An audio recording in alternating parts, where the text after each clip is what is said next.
Inner Circle podcast. I'm your host, Catherine Witcher, and today is the day that you need to give up your all or nothing mindset in special education.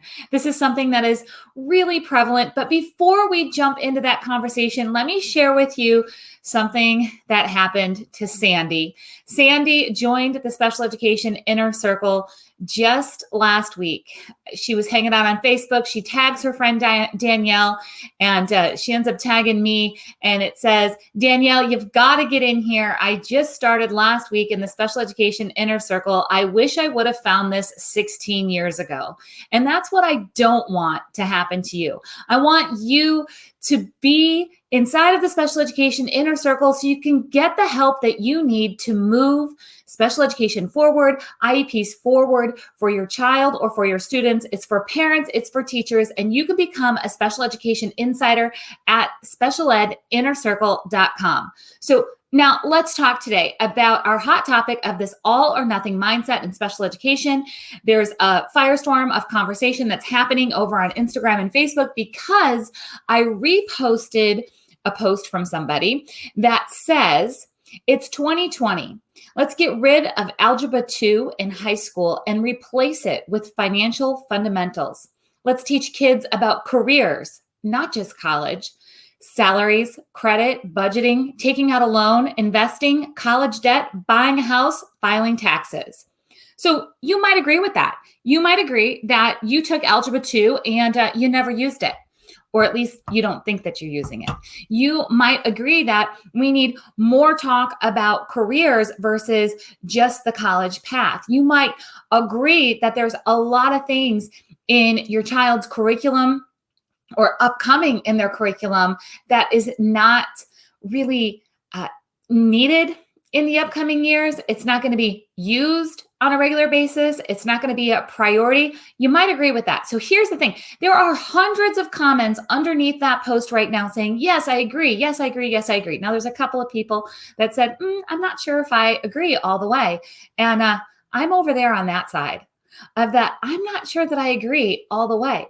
Why do we have to get rid of Algebra 2 to teach something like financial fundamentals? We don't need to get rid of anything. What we need to do is prioritize what needs to happen for each individual student. What we have to do is to make sure that we are really prioritizing what needs to happen to prepare every child for further education, employment, and independent living when they have an IEP. What we need to do is to get out the fluff and put in the priorities for a child. Now, that might mean getting rid of Algebra 2 inside of the curriculum for some students. It might mean leaving it in. It is not an all or nothing mindset. We have this mindset all the time. This all or nothing. Either you receive special education in the special education room or you go into general education, but you can't have both. That's simply not true. When we do things right, you can have special education services anywhere.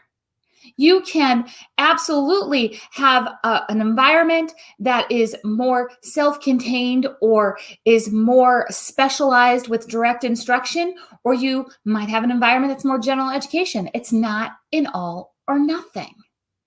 It's too often that we think in special education that we have to give something up in order to get something else. Now, I'm not talking about compromise. That's going to happen, right? But we don't have to give something up all the way.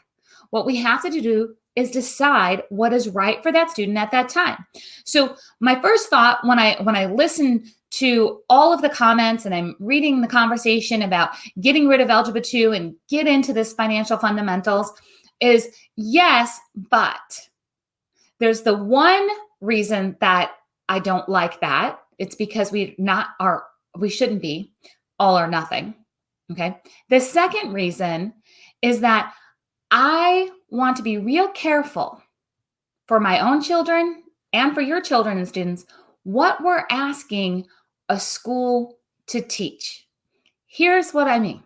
How I feel about money, how I do budgeting, how I feel about debt could be much different than you.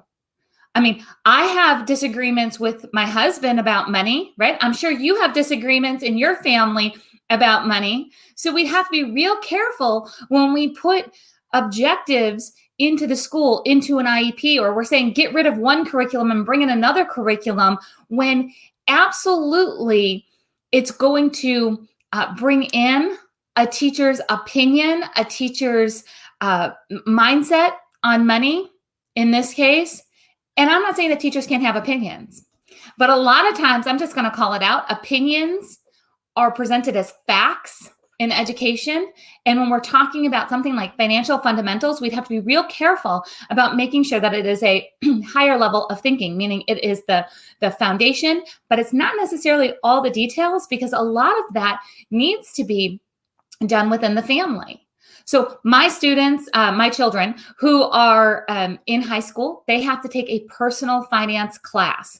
And I looked at what they learned, and it was okay. It was some higher level basic stuff. There was nothing wrong with it. So, maybe this post that I'm talking about was talking about that type of class, where it just kind of gave you the basics of like, what does interest mean? That loans typically come with interest. What does a mortgage look like? What does saving for a rainy day look like in general? Maybe he's talking about that.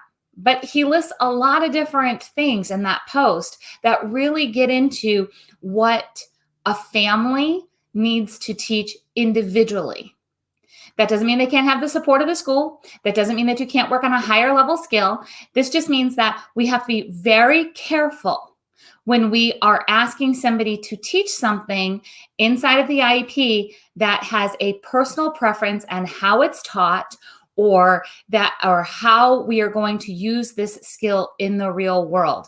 There are a lot of topics like this, but money is probably one of the biggest ones of how are we going to budget? How are we going to save? Is it okay to have credit cards? Is it not okay to have credit cards? Is it okay to have a car payment, or should we not have car payments? Is it okay? So if we're going to open it up as a discussion, that's great. If we're going to teach it in a way of an absolute, then that's a problem. So I want you to really consider, as you're moving forward into 2021 and you're deciding what is most important going forward. 2020 fell apart. We have the opportunity in 2021 to put special education back together better than it ever was. I promise you, you have the opportunity to define what appropriate really means. Remember, when you have an IEP, you are providing a child with a free and appropriate public education. So what is appropriate? How are we going to redefine that? Because what was appropriate in 2018, 2019, and 2020 is not going to be appropriate in 2021 as we start to move forward. We're going to need to dig into topics like money, like technology, different careers. We're going to have to dig into topics that are going to require us to look outside the all or nothing mindset, to look outside. This is how it's done. Either you accept this or you move on. That's not true. We're going to have more compromise than ever going forward in special education, and that's not a bad thing. If we can really start the conversation and work towards a desired end result. And by the way, you guys, I've been talking a lot about a parent input statement. That's where all of this really gets started and should be the driver inside of the IEP. So if you open up your IEP right now and for your child, for your students, and you looked at the parent educational concerns, what would you see? How is that really setting the precedence for what we should be prioritizing? Are finances in there? If they are, let's address them. We don't need to wait for the school curriculum to change for us to address something like that inside of the IEP. Do you have a clear vision on what a parent is expecting for this appropriate education? Because what I think is appropriate is different than what you think is appropriate, and that's okay. That's why we individualize things. Are you ready to give up the mindset of it has to be this way and it's never going to change? No, it's going to change. You can make that change. We have to start the conversations. It's going to get tough. We're all going to be okay. We're going to get through it. We're going to make these compromises. We're going to find out how to do inclusion better. We're going to find out how to do technology better. We're going to find out how to prioritize better. We're working towards that right now, but it starts with the parent input statement. That's inside of your IEP roadmap. That's also inside of your Special Education Inner Circle online course, which you can get at Special Ed Inner Circle. You'll have myself, you'll have a team of master IEP coaches walking you through next steps in the IEP process. So there's two things that I want you to walk away with today. Number one is it's not all or nothing. Number two is be careful what you ask the school to teach, because it's not always going to be taught your way. That's okay. If you're willing to compromise, you're willing to have the conversations, you're willing to get on the same page and really figure out what needs to happen to provide this appropriate education. All right. I hope to see you guys inside the Special Ed Inner Circle.com. I'll see you over there. We're ready to take next steps with you.